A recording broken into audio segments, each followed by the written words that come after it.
ഈശോമിശിഹായ്ക്ക് സ്തുതിയായിരിക്കട്ടെ. നിത്യവിസ്മയങ്ങളിലേക്ക് സ്വാഗതം. വിശുദ്ധ ഇസിദോർ 1080 ജനിച്ച് 1172 നിത്യതയിലേക്ക് യാത്രയായി. സ്പെയിനിലെ പ്രശസ്തമായ മാഡ്രിഡ് കത്തീഡ്രലിൽ അൾത്താരയ്ക്ക് മുകളിലായി ഒരു വിശുദ്ധ പേടകത്തിൽ ഒരു കർഷകൻ്റെ അഴുകാത്ത ശരീരം തിരുശേഷിപ്പായി ഇന്നും സൂക്ഷിക്കപ്പെടുന്നുണ്ട്. അത്ഭുതപ്പെടുത്തുന്ന ഒരു സംഭവമായി തന്നെ അതിനെ സ്പെയിനിലെ ജനങ്ങൾ മനസ്സിലാക്കുന്നു. ലോകമെമ്പാടുമുള്ളവരത് മനസ്സിലാക്കുന്നു. തികഞ്ഞ കർഷക കുടുംബത്തിൽ ദാരിദ്ര്യത്തിൽ ജനിച്ച ഒരു മനുഷ്യൻ. ഇസിദോറിൻ്റെ മാതാപിതാക്കൾ തന്നെ ദരിദ്രരായിരുന്നു, പാവപ്പെട്ട കൂലിപ്പണിക്കാർ. അതുകൊണ്ട് തന്നെ മകൻ കൂലിപ്പണി ചെയ്ത് ജീവിക്കേണ്ടതായിട്ട് വന്നു. ഇസിദോർ ചെറുപ്പം മുതലേ കൂലിപ്പണി ചെയ്ത് ജീവിക്കേണ്ട സാഹചര്യങ്ങളിലൂടെയാണ് കടന്നുപോയത്. ജുവാൻ ദെ ഫെർഗാസ് എന്ന ഒരു മുതലാളിയുടെ കീഴിൽ അദ്ദേഹം ജോലി ചെയ്തു. ചെറിയ തുച്ഛമായ വരുമാനത്തിനാണ് അദ്ദേഹം നിലം ഉഴുന്ന ജോലി ചെയ്തുകൊണ്ട് അങ്ങനെ തൻ്റെ ജീവിതം പുലർത്താനായിട്ട് ശ്രമിച്ചത്. മാതാപിതാക്കളുടെ കാലശേഷവും അദ്ദേഹം തൻ്റെ ജോലി നിർവഹിച്ചുകൊണ്ട് മുൻപോട്ട് നീങ്ങി. മാതാപിതാക്കളിൽ നിന്ന് ലഭിച്ച വലിയ സുഹൃതമായിരുന്നു ദൈവവിശ്വാസവും ഭക്തിയുമൊക്കെ. അത് നഷ്ടപ്പെടുത്താതെ ജീവിക്കുക എന്ന് മാത്രമല്ല, അത് വളരെ കാര്യമായിട്ട് കരുതുകയും പരിപോഷിപ്പിക്കുകയും ചെയ്തു. കൂലിവേലയ്ക്ക് പോകുമ്പോഴൊക്കെ അദ്ദേഹം എല്ലാ ദിവസവും വിശുദ്ധ കുർബാനയിൽ പങ്കെടുത്ത് കുർബാന അർപ്പിച്ചിട്ട് മാത്രമായിരുന്നു പോയിക്കൊണ്ടിരുന്നത്. ഒരു ദിവസം പോലും വിശുദ്ധ കുർബാന മുടങ്ങാതെ കുർബാനയെ ജീവിതത്തിൻ്റെ കേന്ദ്രമായി കണ്ടുകൊണ്ടാണ് അദ്ദേഹം തൻ്റെ ജീവിതം മുൻപോട്ട് കൊണ്ടുപോയത്. പ്രാർത്ഥനയും ജീവിതവും തമ്മിൽ ചേർത്ത് കൊണ്ടുപോകാനായിട്ട് അദ്ദേഹത്തിന് വലിയ കൃപ കിട്ടിയിരുന്നു. പ്രാർത്ഥനയിൽ നിന്ന് ശക്തി സ്വീകരിച്ചുകൊണ്ട് പ്രവർത്തനത്തിന് ആവശ്യമായതെല്ലാം അദ്ദേഹം സ്വന്തമാക്കി. വർക്ക് ഈസ് വർഷിപ്പ് എന്ന ഒരു ചൊല്ല് നമ്മൾ കേട്ടിട്ടുണ്ടാവും. ശരിയാണത്. ജോലി ഒരു ആരാധനയാണെന്നുള്ളത് ശരി തന്നെ. പക്ഷേ ആരാധനയിൽ, ദൈവാനുഭവത്തിൽ, വിശ്വാസത്തിൽ ആഴമില്ലാത്ത ആരാധന ജീവിതം അത് ജോലി ആരാധനയാക്കുന്നില്ല. വിശ്വാസവും ആഴമായ ദൈവാനുഭവം ഉള്ളവർക്ക്, പ്രാർത്ഥിക്കുന്നവർക്കാണ് ജോലി ആരാധനയായിട്ട് മാറുന്നത് എന്ന കാര്യം വിശുദ്ധൻ്റെ ജീവിതം നമ്മുടെ മുമ്പിൽ വളരെ മനോഹരമായിട്ട് വ്യക്തമാക്കുന്നുണ്ട്. അദ്ദേഹത്തിൻ്റെ ജീവിത വഴികളിൽ കൂടി നമ്മൾ കടന്നു പോകുമ്പോൾ അദ്ദേഹത്തിന് ധാരാളം അദ്ദേഹത്തെക്കുറിച്ച് തന്നെ പരാതികൾ ഉണ്ടായിട്ടുണ്ട്. അത് മറ്റൊന്നുമല്ല, ആത്മാർത്ഥതയോടെ വിശ്വസ്തയോടെ അദ്ദേഹം ജോലി ചെയ്തിട്ടുണ്ടെങ്കിലും താമസിച്ച് ജോലിക്കെത്തുന്നു എന്നുള്ള പരാതി അദ്ദേഹത്തെക്കുറിച്ച് അസൂയയുടെ പേരിലും അല്ലാതെയും ഒക്കെ ആയിട്ട് വന്നിട്ടുണ്ട്. അദ്ദേഹത്തിൻ്റെ മുതലാളി ജുവാൻ ദെ ഫെർഗാസ് ഒരിക്കലിത് മനസ്സിലാക്കാൻ വേണ്ടി തന്നെ മാറി നിന്ന് നിരീക്ഷിച്ചു. ഇസിദോർ താമസിച്ചാണോ ജോലിക്കെത്തുന്നത്? പക്ഷേ അദ്ദേഹം ഒരു കാര്യം മനസ്സിലാക്കി. ഇസിദോർ ചെയ്യേണ്ട ജോലി മറ്റൊരാൾ, ഒരു അപരിചിതൻ, അതിനേക്കാൾ മനോഹരമായ വിധം വെള്ളക്കാളകൾ ഉപയോഗിച്ചുകൊണ്ട് നിലം ഉഴുന്ന ജോലി നിർവഹിക്കുന്നു. ഇസിദോറിന് നൽകപ്പെട്ട സ്ഥലത്ത് മറ്റൊരു ശ്രദ്ധേയനായ അപരിചിതൻ വന്ന് വളരെ മനോഹരമായ വിധം ആ ജോലി നിർവഹിക്കുന്നു. ആ സമയത്ത് ഇസിദോർ ദൈവാലയത്തിൽ പ്രാർത്ഥനയിലായിരുന്നു. അദ്ദേഹത്തിന് ആ സമയത്ത് എത്താൻ കഴിയാതെ പോയതുകൊണ്ട് ദൈവദൂതനാണ് നിർവഹിച്ചത് എന്നാണൊരു പാരമ്പര്യം. ഇതുപോലെ തന്നെ മറ്റു ചില സമയങ്ങളിൽ ഇരട്ടി ജോലി അദ്ദേഹത്തോട് ചേർന്ന് മറ്റൊരു ദൈവദൂതൻ്റെ സഹായത്തോടെ ഇരട്ടി ജോലി അദ്ദേഹം ചെയ്തിരുന്നു എന്നൊക്കെ ചില പാരമ്പര്യങ്ങളുണ്ട്. ഏതായിരുന്നാലും ജീവിച്ചിരുന്ന കാലഘട്ടത്തിൽ തന്നെ അത്ഭുതകരമായ വിധം ദൈവത്തിൻ്റെ അടയാളമായി മാറിയ ഒരു മനുഷ്യനായിരുന്നു പുണ്യവാനായ ഇസിദോർ. ഇസിദോറിൻ്റെ ജീവിതത്തിൽ അത്ഭുതകരമായ പ്രാർത്ഥനയുടെയും പ്രവർത്തനത്തിൻ്റെയും സമന്വയം കാണാൻ പറ്റുന്നുണ്ട്.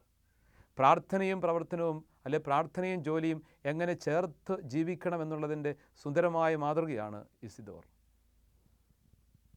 ഇസിദോർ വിവാഹിതനായി അദ്ദേഹത്തിൻ്റെ ഭാര്യ മരിയ ദെല കബേസ നല്ല ഭക്തയായ ഒരു വ്യക്തിയായിരുന്നു.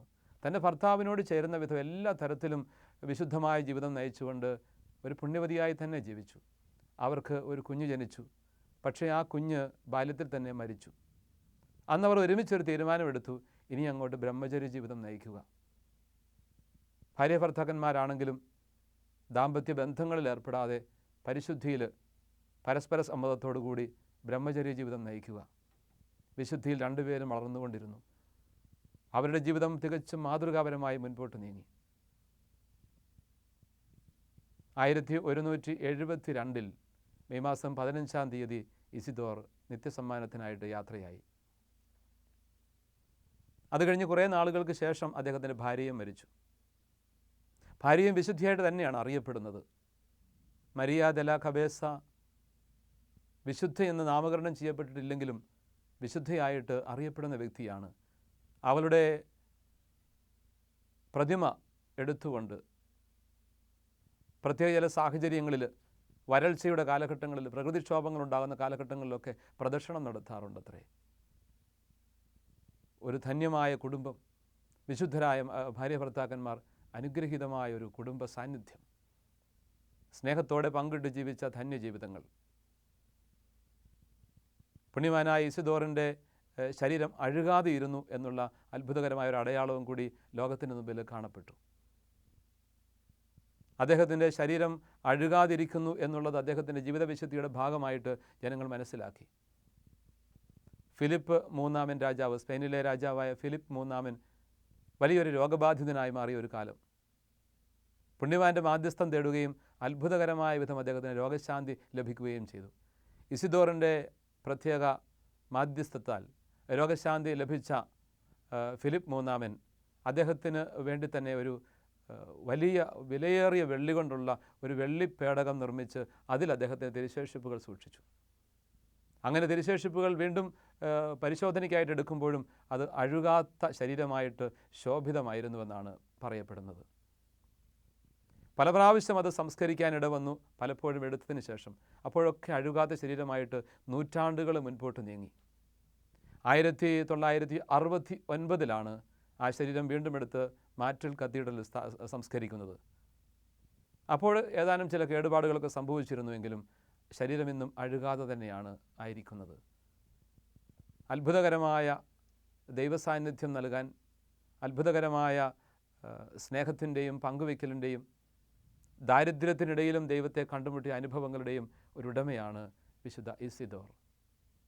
സ്പെയിനിൻ്റെ പ്രത്യേക മധ്യസ്ഥനായിട്ടാണ് ഇസിദോർ അറിയപ്പെടുന്നത്. മെയ് മാസം 15-ാം തീയതി തിരുസഭയിൽ വിശുദ്ധ ഇസിദോറിൻ്റെ തിരുനാൾ കൊണ്ടാടുന്നുണ്ട്. അങ്ങനെ പ്രാർത്ഥനയും പ്രവർത്തനവും ഒരുമിച്ച് ചേർത്തുകൊണ്ട് എങ്ങനെ ജീവിക്കണമെന്നുള്ളതിൻ്റെ മനോഹരമായ ഒരു പാഠം വിശുദ്ധ ഇസിദോർ നമുക്ക് തരുന്നുണ്ട്.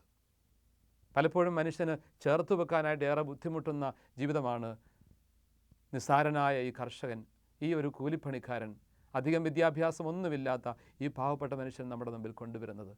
പ്രാർത്ഥനയിൽ നിന്ന് ശക്തി സ്വീകരിച്ചുകൊണ്ട് വേണം എല്ലാ പ്രവർത്തനങ്ങളിലേക്കും കടക്കാൻ എന്ന് അദ്ദേഹത്തിൻ്റെ ജീവിതം നമ്മെ പഠിപ്പിക്കുന്നുണ്ട്. പലപ്പോഴും ജോലിയുടെ ആധിക്യത്തിൻ്റെ പേരിൽ നമ്മൾ പ്രാർത്ഥന ഉപേക്ഷിക്കാറുണ്ടാവും. അല്ലെങ്കിൽ പ്രാർത്ഥിക്കുമ്പോൾ ജോലി വേണ്ടെന്ന് വെക്കുന്ന, പ്രാർത്ഥനയിൽ കൂടുതൽ ആശ്രയിക്കുന്നു, ജോലി ഉപേക്ഷിക്കുന്നു. രണ്ടു തരത്തിലും വരാറുണ്ട്. ഇതിൻ്റെ ഒരു വ്യക്തമായ സമന്വയം സാധാരണ കുടുംബജീവിതത്തിൽ എങ്ങനെ സാധ്യമാണ്, സാധാരണ ജീവിതത്തിൽ എങ്ങനെ ഇത് ചേർത്തുകൊണ്ട് പോകാം എന്നുള്ളതിൻ്റെ മനോഹരമായൊരു ഉദാഹരണമായിട്ട് ഈ കർഷകൻ്റെ ജീവിതം മാറുന്നു. ദൈവത്തിൻ്റെ വലിയ സ്നേഹ സാന്നിധ്യമായിട്ട് ഈ വിശുദ്ധൻ്റെ ജീവിതം നമ്മുടെ മുമ്പിൽ ശോഭിക്കുന്നു. അദ്ദേഹത്തിൻ്റെ ദാരിദ്ര്യത്തിന് നടുവിലും ദൈവത്തെ കണ്ടുമുട്ടിയ മനോഭാവവും കാർഷിക ജോലിയുടെ മഹത്വവുമെല്ലാം നമുക്ക് മുമ്പിൽ മനോഹരമായ അധ്യായങ്ങൾ രചിക്കുന്നുണ്ട്. ഈ പുണ്യജീവിതത്തിലേക്ക് ശാന്തമായി നമുക്ക് ഇറങ്ങിച്ചെല്ലാം.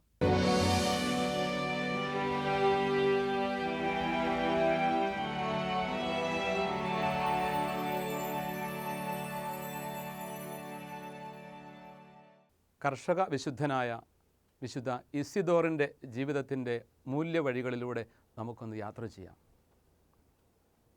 പരിപൂർണ ദാരിദ്ര്യത്തിൽ പിറന്ന ഒരു മനുഷ്യൻ, കുടുംബം മുഴുവൻ പട്ടിണിയായിരുന്നു. മാതാപിതാക്കൾ കഷ്ടപ്പെട്ട് ജോലി ചെയ്ത് ജീവിച്ചുണ്ടാക്കിയത് മാത്രം കുറേയല്ല. ചെറുപ്പം മുതലേ കൂലിപ്പണി ചെയ്ത് ജീവിക്കേണ്ട ഒരു അവസ്ഥയായിരുന്നു വിശുദ്ധ ഇസിദോറിന്. ഇസിദോറിൻ്റെ ജീവിതത്തിൽ ദാരിദ്ര്യത്തിൽ ദൈവത്തെ കണ്ടുമുട്ടാൻ കഴിഞ്ഞു.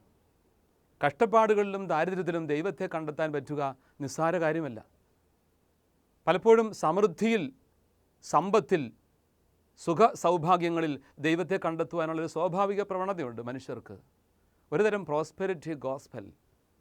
സുഖസൗകര്യങ്ങളുണ്ടെങ്കിൽ, സമ്പത്ത് ഉണ്ടെങ്കിൽ അത് ദൈവാനുഗ്രഹമാണ്. ശരിയാണ്, സുവിശേഷത്തിൽ വിശുദ്ധ ഗ്രന്ഥം മുഴുവൻ എടുത്ത് നോക്കുമ്പോൾ സമ്പത്ത് ദൈവത്തിൻ്റെ ദാനമാണ്, മക്കൾ ദൈവത്തിൻ്റെ ദാനമാണ്, സൗകര്യങ്ങൾ ദൈവത്തിൻ്റെ ദാനമാണ്. പക്ഷെ അതുമാത്രമാണ് ദൈവദാനമെന്ന് കരുതിയാൽ നമുക്ക് തെറ്റി. വലിയ ദുരിതങ്ങളിലും കഷ്ടപ്പാടുകളിലും വേദനകളിലും ദാരിദ്ര്യത്തിലും കൊടിയ ദാരിദ്ര്യാവസ്ഥയിലും ഒക്കെ പട്ടിണിയിലൊക്കെ ദൈവത്തിൻ്റെ കാരുണ്യം, ദൈവത്തിൻ്റെ ഇടപെടലും ദൈവത്തിൻ്റെ അനുഗ്രഹവും കണ്ടെത്താൻ കഴിയണം. പ്രോസ്പെരിറ്റി ഗോസ്പൽ അപകടകരമായ ഒന്നാണ്. വചനപ്രഘോഷണം ശ്രവിക്കാനെത്തുന്നതും ധ്യാനം കൂടാൻ പോകുന്നതും പോലും സമ്പത്ത് വർദ്ധിക്കാനും സുഖസൗകര്യങ്ങൾ വർദ്ധിപ്പിക്കാനുമാണെങ്കിൽ നമുക്ക് തെറ്റി. അതല്ല അതിൻ്റെ ലക്ഷ്യം. ദൈവത്തെ സ്വീകരിക്കാൻ, ദൈവത്തിൽ ഒന്നായി തീരാൻ, തമ്പുരാനെ കൊണ്ട് നിറയാൻ വേണ്ടിയിട്ടാവണം ഇതൊക്കെ. വചനം എൻ്റെ ജീവിതത്തിന് ആത്മീയതയുടെ നിറവായിട്ട് മാറണം. ഐശ്വര്യം നമുക്ക് ആവശ്യമാണ്. ഐശ്വര്യമാണ് വാസ്തവത്തിൽ ഈശ്വര സാന്നിധ്യം. ഐശ്വര്യവും സമാധാനവും സന്തോഷവും ഒക്കെ നിറയണം. അവിടെയാണ് ദൈവത്തിൻ്റെ സാന്നിധ്യം നമുക്ക് അനുഭവിക്കാൻ പറ്റുക. കൊടിയ ദാരിദ്ര്യത്തിൻ്റെ നടുവിൽ തമ്പുരാൻ്റെ മുഖം കാണുന്ന മനുഷ്യർ ധാരാളമുണ്ട് ഇന്ന് ഈ കാലഘട്ടത്തിലും. അവിടെയാണ് അവർ ദൈവത്തെ അടുത്തറിയുന്നത്. അതാണ് ദൈവത്തിൻ്റെ കൃപ സ്വീകരിച്ചവർ എന്ന് നമ്മൾ മറക്കരുത്. കൊടിയ ദാരിദ്ര്യാവസ്ഥയിൽ തമ്പുരാനെ മക്കൾക്ക് കാണിച്ചു കൊടുക്കാൻ സാധിക്കുന്ന ഉദാത്തമായ ചിന്തകൾ മാതാപിതാക്കൾ മനസ്സിൽ കോറിയിടണം. എല്ലാത്തിലും തമ്പുരാൻ്റെ കരുണയും ഇടപെടലും കരങ്ങളും തിരിച്ചറിയാനുള്ള കാഴ്ചപ്പാടുണ്ടാവണം. പരിശുദ്ധാത്മാവിൻ്റെ ഫലങ്ങളാണ് നമ്മുടെ ജീവിതത്തെ ധന്യമാക്കുന്നത്, മറ്റൊന്നുമല്ല. ഭൗതികമായതൊന്നുമല്ല നമ്മുടെ ജീവിതത്തെ ധന്യമാക്കുന്നത്. അതൊക്കെ നല്ലത് തന്നെ. പക്ഷേ പരിശുദ്ധാത്മാവിൻ്റെ ഫലങ്ങൾ, ദാനങ്ങളും വരങ്ങളും പോലും സാധ്യതകളാണ്. ദൈവത്തിലേക്ക് മറ്റുള്ളവരെ അടുപ്പിക്കുവാനുള്ള സാധ്യതകളാണ്. ദൈവം നമുക്ക് തന്നിരിക്കുന്ന കഴിവുകളാണ്. അതൊക്കെ നല്ലത് തന്നെ, വരങ്ങളെല്ലാം നല്ലത് തന്നെ. പക്ഷേ പരിശുദ്ധാത്മാവിൻ്റെ ഫലങ്ങളില്ലെങ്കിൽ പിന്നെ വരങ്ങളും ദാനങ്ങളും പോലും അർത്ഥശൂന്യമായി പോകും ജീവിതത്തിൽ. സ്നേഹം, സമാധാനം, സന്തോഷം, ദയ, നന്മ, വിശ്വസ്തത, സൗമ്യത, ഇങ്ങനെ അങ്ങോട്ട് നീളുന്ന പരിശുദ്ധാത്മാവിൻ്റെ ഫലങ്ങൾ, ഈ 12 ഫലങ്ങളും ജീവിതത്തിൻ്റെ ഭാഗമായി കഴിയുമ്പോൾ ജീവിതം അനുഗ്രഹീതമായി, അർത്ഥപൂർണമായി. അതിനു വേണ്ടിയിട്ടാണ് നമ്മൾ തമ്പുരാനിൽ നിറയുന്നത്, ദൈവത്തെ കണ്ടുമുട്ടുന്നത്, ദൈവവുമായിട്ടുള്ള ബന്ധത്തിൽ ജീവിക്കുന്നത്. ഇവിടെ ഒരു വലിയ ആത്മപരിശോധനയ്ക്ക് ഇടമുണ്ടെന്ന് ഞാൻ കരുതുകയാണ്. എവിടെയെങ്കിലും നമുക്ക് വഴിപിഴക്കുന്നുണ്ടോ എന്ന്. ഒരു ഹ്രസ്വചിത്രം മനസ്സിൽ വരുന്നുണ്ട്. Food taste and hunger. 4-5 മക്കളുള്ള ഒരു ദരിദ്ര കുടുംബം, തികച്ചും ദരിദ്രനായ ഒരു പിതാവ്. അദ്ദേഹത്തിൻ്റെ ജോലി ഒരു ഹോട്ടലിൽ നിന്നും വേസ്റ്റുകൾ എടുത്തു മാറ്റുക, അത്ര തന്നെ. ഈ വേസ്റ്റുകളൊക്കെ എടുത്തു മാറ്റി ഡെപ്പോസിറ്റ് ചെയ്യുമ്പോൾ അതിനകത്ത് ഏതെങ്കിലും ഒരുവിധം കൊള്ളാവുന്നത് എന്തെങ്കിലും ആ വേസ്റ്റ് പാത്രത്തിലുണ്ടെങ്കിൽ അതെല്ലാം അദ്ദേഹം ശേഖരിച്ചു വെക്കും. എന്തിനാ? വീട്ടിൽ കൊണ്ടുപോയി ഒരുമിച്ച് ഭക്ഷിക്കാൻ വേണ്ടിയിട്ട്. കിട്ടുന്ന നിസ്സാരമായ കൂലി കൊണ്ട് എങ്ങും എത്തുന്നില്ല. അതുകൊണ്ട് ഇങ്ങനെ കിട്ടുന്ന വേസ്റ്റിനകത്ത് കൊള്ളാവുന്നത് വല്ലതും ഉണ്ടെങ്കിൽ അത് ശേഖരിച്ച് വെച്ചിട്ട് അത് ഭാര്യയ്ക്കും മക്കൾക്കുമായിട്ട് ഒരുമിച്ചിരുന്ന് പങ്കുവയ്ക്കാൻ വേണ്ടി അതെല്ലാം കരുതി കൂട്ടി കൊണ്ടുപോകും. ഒരു ദിവസം അദ്ദേഹം വീട്ടിലെത്തുന്നു. മക്കളൊക്കെ വിശന്നിരിക്കുകയാണ്. മക്കളെല്ലാം അടുത്തിരുത്തി ഭാര്യയും കൂടെ ഒരുമിച്ചിരുന്നു കൊണ്ട് ഭക്ഷണം കഴിക്കാൻ വേണ്ടിയിട്ട് പല ഇലകളിലായിട്ട് വിളമ്പി വെക്കും. വിളമ്പി വെക്കുമ്പോൾ ആർത്തി കൊണ്ടൊരു കുഞ്ഞ് പെട്ടെന്നെടുത്ത് ഭക്ഷിക്കാനായിട്ട് തുടങ്ങുമ്പം അദ്ദേഹം വിലക്കും. മോനെ, പ്രാർത്ഥിച്ചിട്ട്. ഈ കൊടിയ ദാരിദ്ര്യത്തിലും ദൈവത്തെ കാണാൻ പറ്റുന്ന ഒരു മനസ്സും ഒരു ഹൃദയവും. മോനെ, പ്രാർത്ഥിച്ചിട്ട്, വേസ്റ്റ് കഴിക്കാൻ പോലും പ്രാർത്ഥിച്ചിട്ട് വേണമെന്ന്. ഒരു നിസ്സാര പ്രശ്നങ്ങൾ വരുമ്പോൾ, അല്പം ദാരിദ്ര്യം അനുഭവപ്പെടുമ്പോൾ, ഇത്തിരി കുറവുകൾ വരുമ്പോൾ അതിനെല്ലാം ദൈവത്തെ പഴിച്ചുകൊണ്ട് എവിടെ ദൈവമെന്ന് ചോദിക്കുന്ന ചോദ്യത്തിൻ്റെ നടുവിൽ ഈ കഥയിലെ കഥാപാത്രം ഒരു വെല്ലുവിളി ഉയർത്തുന്നുണ്ട്. ഇത് വെറും ഒരു കഥാപാത്രമല്ല. ആധുനിക കാലഘട്ടത്തിലും തമ്പുരാനെ കണ്ടുമുട്ടുന്ന ഒരുപടി മനുഷ്യരിങ്ങനെയുണ്ട്. കുറവുകളുടെ നടുവിൽ ദൈവത്തെ കണ്ടുമുട്ടുക. പലപ്പോഴും നിറവിലാണ് നമ്മൾ ദൈവത്തെ കാണുന്നത്. നിറവിൽ, ഉള്ളായ്മയിൽ, എല്ലാം ഉള്ള അവസ്ഥയിൽ തമ്പുരാനെ കാണുന്നതിനേക്കാൾ ആവശ്യം ഇല്ലാത്ത അവസ്ഥയിലും കുറവുകളിലും ദൈവത്തെ കണ്ടുമുട്ടുക. ഈ ഒരു വലിയ അനുഗ്രഹത്തിൻ്റെ വഴിയിലേക്ക് വളരാൻ പുണ്യവാനായ ഇസിദോർ നമ്മോട് ആവശ്യപ്പെടുന്നുണ്ട്. കഠിനമായ ദാരിദ്ര്യത്തിൽ തമ്പുരാൻ്റെ മുഖം കണ്ടുകൊണ്ട് പുണ്യവാനായി ജീവിച്ചിരുന്ന കാലഘട്ടത്തിൽ തന്നെ അത്ഭുതങ്ങൾ പ്രവർത്തിച്ചൊരു മനുഷ്യനാണെന്ന് നമ്മൾ മനസ്സിലാക്കി കഴിഞ്ഞു. അദ്ദേഹത്തിൻ്റെ ഭാര്യയും ഒരുമിച്ച് പങ്കിട്ടുകൊണ്ട് ജീവിച്ച ധന്യമായ ജീവിതം, ദാരിദ്ര്യം അവർക്ക് അനുഗ്രഹമായിരുന്നു. കുറവുകളെ നമുക്ക് സ്വീകരിക്കാനും സ്നേഹിക്കാനും കഴിയട്ടെ. ദൈവം ഏതു തരത്തിൽ അനുഗ്രഹിക്കുന്നുവോ അത് സ്വീകരിക്കുക. കുറവുകളിൽ ദൈവം ഇടപെട്ടതിനെ നിറവുകളാക്കും. അതിനുവേണ്ടി കാത്തിരിക്കുക. ഈ ഒരു ചിന്ത ആഴമായ ഒരു പുതിയ അവബോധത്തിലേക്ക് നമ്മെ കൊണ്ടുവരണം. കർഷകനായിരുന്നു അദ്ദേഹം. കർഷകനായിരിക്കുക ഒരു ദൈവവിളിയാണെന്ന് തിരുവചനം നമ്മളെ പഠിപ്പിക്കും.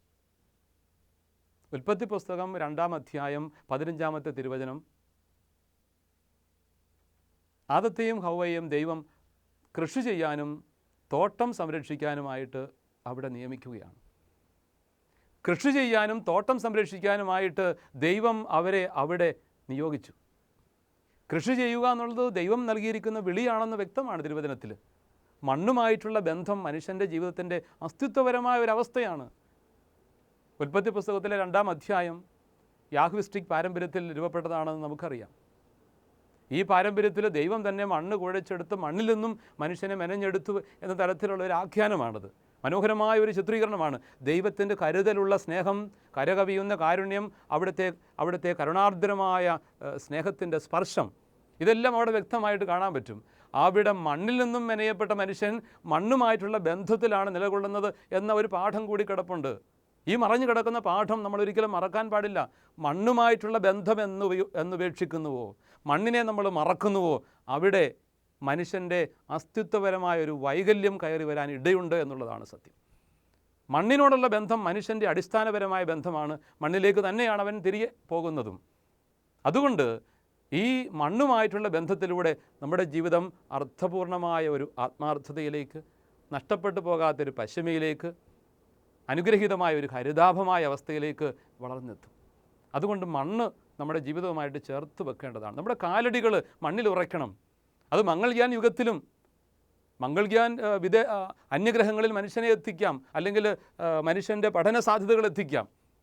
അതുപോലത്തെയുള്ള ഒരു ആധുനിക ശാസ്ത്ര സാങ്കേതിക വളർച്ചയുടെ വഴികളിൽ അന്യഗ്രഹങ്ങളിലേക്ക് മനുഷ്യൻ്റെ ബുദ്ധി എത്തുമ്പോൾ, ഒരുപക്ഷെ മനുഷ്യൻ്റെ സാന്നിധ്യം തന്നെ എത്തുമ്പോൾ, അവൻ്റെ ചുവട് ഭൂമിയിലെ മണ്ണിൽ ഉറയ്ക്കുന്നില്ലെങ്കിൽ അവിടെ അപകടമുണ്ട്.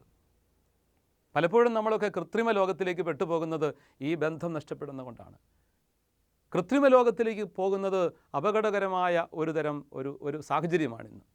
എല്ലാത്തിനകത്തും ഒരു കൃത്രിമത്വമുണ്ട്. ഒന്നും സ്വാഭാവികമായിട്ട് മാറുന്നില്ല. ബന്ധങ്ങൾ പോലും കൃത്രിമമാകുന്നത് ഒരു പരിധിവരെ നമ്മൾ ഈ പ്രകൃതിയിൽ നിന്നും വിട്ടുമാറി നിൽക്കുന്നത് കൊണ്ടാണ്. പ്രകൃതി അമ്മയാണ്. അമ്മയായ പ്രകൃതിയുടെ മടിയിലിരുന്നു കൊണ്ട് പഠിക്കണം ആദ്യ പാഠങ്ങൾ. അമ്മയിൽ നിന്നും പാഠങ്ങൾ പഠിക്കാത്ത മക്കൾ, അല്ലെ മാതാപിതാക്കളിൽ നിന്നും പാഠങ്ങൾ പഠിക്കാത്ത മക്കൾ പലപ്പോഴും സ്വഭാവ വൈകല്യമുള്ളവരായി മാറുന്നുണ്ട്. അമ്മയുടെ സ്നേഹം അനുഭവിക്കാത്തവർ, അമ്മയുടെ ലാളിത്യം അനുഭവിക്കാത്തവർ, അമ്മയുടെ സാന്നിധ്യം മനസ്സിലാക്കാതെ വളരേണ്ടി വന്നവരൊക്കെ അപകടകരമായ സ്വഭാവ വൈകല്യങ്ങളിലേക്ക് പോകുന്നുണ്ട്. എന്ന് പറഞ്ഞതുപോലെയാണ് പ്രകൃതി നമ്മുടെ അമ്മയാണ്. അമ്മയായ പ്രകൃതിയുടെ മടിത്തട്ടിലിരുന്നു കൊണ്ട് പാഠങ്ങൾ പഠിക്കണം. അമ്മയായ പ്രകൃതിയെ സംരക്ഷിക്കണം. പ്രകൃതിയെ നശിപ്പിക്കാൻ പാടില്ല. പ്രകൃതിയെ സംരക്ഷിക്കണം, പ്രകൃതിയെ വളർത്തണം. കൃഷി ചെയ്യുക, മണ്ണിൽ കൃഷി ചെയ്യുക, അത് വളർച്ചയുടെ വഴിയിൽ പ്രകൃതിയോട് നമ്മൾ ചേരുകയാണ്. സൃഷ്ടികർത്താവായ ദൈവത്തിൻ്റെ സൃഷ്ടികർമ്മത്തിൽ നമ്മൾ പങ്കുചേരുകയാണ്. സൃഷ്ടികർമ്മത്തിലും പരിപാലനയിലും പങ്കുചേരാൻ വേണ്ടിയിട്ട് തന്നെയാണ് ദൈവം മനുഷ്യനെ വിളിച്ചിരിക്കുന്നതും നിയോഗിച്ചിരിക്കുന്നതും. അതുകൊണ്ട് ദൈവം സൃഷ്ടിച്ച ഈ പ്രപഞ്ചത്തിൽ സൃഷ്ടികർമ്മത്തോട് നമ്മളും പങ്കുചേരുക. ഒപ്പം ദൈവം പരിപാലിക്കുന്ന ഈ പ്രപഞ്ചത്തെ പരിപാലിക്കാൻ, സംരക്ഷിക്കാൻ ഒരു കടമ കൂടി നമ്മൾ ഏറ്റെടുക്കുന്നുണ്ട്. ഈ ഒരു വലിയ ചിന്തയും കൂടി നമുക്ക് ആഴത്തിൽ മനസ്സിൽ സൂക്ഷിക്കാനായിട്ട് സാധിക്കട്ടെ. അതുകൊണ്ട് കർഷകനായിരുന്ന ഇസിദോറിൻ്റെ ജീവിതം കാർഷിക മേഖലയിൽ കടന്നു വരാനും, കാർഷിക മേഖലയിൽ കൂടുതൽ തീക്ഷ്ണതയോടെ ഇടപെടാനും, കർഷക മേഖലകളെ സംരക്ഷിക്കാനുമുള്ള ഒരു ദൗത്യമായിട്ട് കൂടി നമ്മൾ ഏറ്റെടുക്കണം. പലതും കാർഷിക വിഭവങ്ങളുടെ വിലയിടിയുന്ന ഒരു കാലഘട്ടം കൂടിയാണിത്. അതിനൊക്കെ വ്യക്തിപരമായ ഒരു കാരണത്തേക്കാൾ ഉപരി രാഷ്ട്രീയ കാരണങ്ങളും സംഘാതമായ കാരണങ്ങളും വിവിധങ്ങളായ കാരണങ്ങളുണ്ടെന്ന് നമ്മൾ പരിശോധിക്കും, മനസ്സിലാക്കാൻ പറ്റും. അതിൻ്റെയൊക്കെ പിറകിൽ പലരുടെയും സ്വാർത്ഥത, വലിയ കമ്പനികളുടെയൊക്കെ കടന്നുവരവ്, ഇങ്ങനെ പലതും കണ്ടേക്കാം. എന്തായിരുന്നാലും കാർഷിക മേഖലകളെ സ്നേഹിക്കാനും സംരക്ഷിക്കാനും പുണ്യവാനായ ഇസിദോർ നമ്മോട് ഇന്ന് ആവശ്യപ്പെടുന്നുണ്ട്. മണ്ണുമായിട്ടുള്ള ഈ ബന്ധം വളർത്തിയെടുക്കാൻ നമുക്ക് കഴിയട്ടെ. ദൈവത്തിൻ്റെ വലിയ കൃപ നമ്മുടെ വ്യക്തിപരമായ ജീവിതത്തിൽ അതിൻ്റെ ശരിയായ അർത്ഥത്തിലും തലത്തിലും സ്വീകരിക്കാൻ നമുക്ക് സാധിക്കട്ടെ. ദൈവം നമുക്ക് വേണ്ടി ഒരുക്കുന്ന വലിയ അനുഗ്രഹങ്ങൾ ഈ പുണ്യവാൻ്റെ ജീവിത മാതൃകയിലൂടെ സ്വാംശീകരിക്കാൻ, സ്വന്തമാക്കാൻ നമുക്ക് കഴിയണം. കുടുംബജീവിതത്തിൻ്റെ ധന്യതയും ഈ വിശുദ്ധൻ്റെ ജീവിതം നമ്മളെ പഠിപ്പിക്കുന്നുണ്ട്.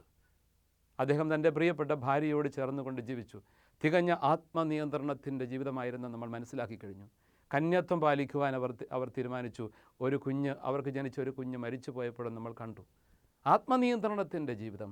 കുടുംബത്തിൽ സമാധാനം നഷ്ടപ്പെടുന്നത് ആത്മനിയന്ത്രണം ഇല്ലാതിരിക്കുന്നത് കൊണ്ടുകൂടിയാണ്. ഓരോരുത്തരും അവനവൻ്റെ സ്വാർത്ഥതയ്ക്ക് വേണ്ടി ശ്രമിക്കുമ്പോൾ, സ്വന്തം ഇഷ്ടം മാത്രം നടപ്പിലാക്കാൻ ആഗ്രഹിക്കുമ്പോൾ, കുടുംബത്തിൽ ജീവിത പങ്കാളിയുടെ ആവശ്യങ്ങൾ മനസ്സിലാക്കാതെ പ്രതികരിക്കുകയും പെരുമാറുകയും ചെയ്യുമ്പോൾ അവിടെയൊക്കെ നമുക്ക് നഷ്ടം വരുന്നത് കുടുംബ ബന്ധങ്ങളാണ്, തകർച്ചകളാണ്, ദുരിതങ്ങളാണ്. അതുകൊണ്ട് തമ്പുരാനെ കുടുംബത്തിൻ്റെ നാഥനായിട്ട് പ്രതിഷ്ഠിക്കുക.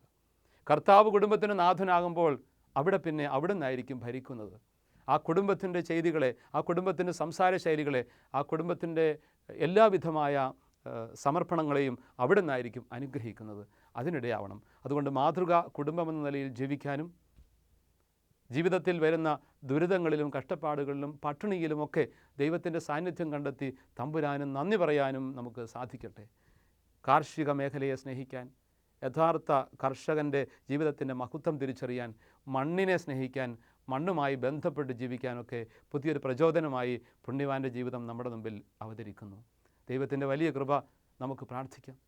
വിശുദ്ധ ഇസിദോറിൻ്റെ മാധ്യസ്ഥം പ്രാർത്ഥിക്കാം. നല്ല ദൈവം അവിടുത്തെ അനുഗ്രഹിക്കുന്ന കരം നീട്ടി നമ്മളെയും നമ്മുടെ കുടുംബങ്ങളെയും ആശീർവദിക്കട്ടെ, അനുഗ്രഹിക്കട്ടെ. ആമേൻ.